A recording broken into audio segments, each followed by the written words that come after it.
Hi, it's Helen here. Now, in my last video, I spoke about how we tend to overlook celebrating the small things in life. And I shared with you a small thing that I felt was worth celebrating, which was how to pour milk out of this tetra pack into the cup without it spilling or splashing and gushing everywhere. This is actually quite expensive, so I hate crying over spilt milk, right?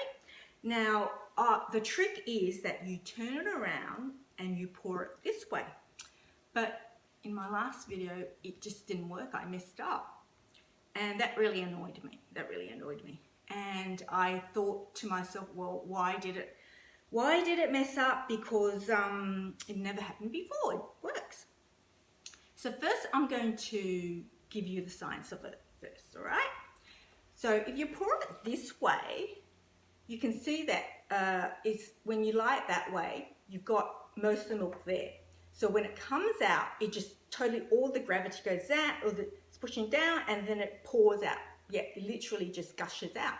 Whereas if you pour it this way, you've got a bit of a projectile, plus is only that much of the milk that will come out, and then after that it will slow down, and then you can actually tilt it to actually pour. So I was really annoyed yesterday when it didn't work, but then I thought, yeah, I know why. It's because I hesitated. I think I was too determined to get it right so that I can show you that it's such a celebration, that when I was pouring it, I poured it quite slowly and it started dripping down. So now I'm going to do it again, but I'll do it with commitment and confidence. Okay? There you go. Oh my gosh. Is that brilliant?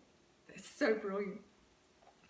So I kind of parallel that to life, because I know sometimes when there's something I want, or there's a goal that I'm wanting to achieve, that when I start, it looks too overwhelming sometimes, but then when I do start it, it's sort of like, oh, I'm trying it out, but I'm not quite there. And then I kind of get like overwhelmed. So I guess what gets me to my goal is a commitment to actually say, yes, I'm going to do it. Okay, it's going to be a bit tough in the beginning, but I'll go for it. So in terms of this thing, I should have just committed and just go all out and just poured it quickly, whereas I hesitated. So if you can parallel milk with life, great. You have a super one.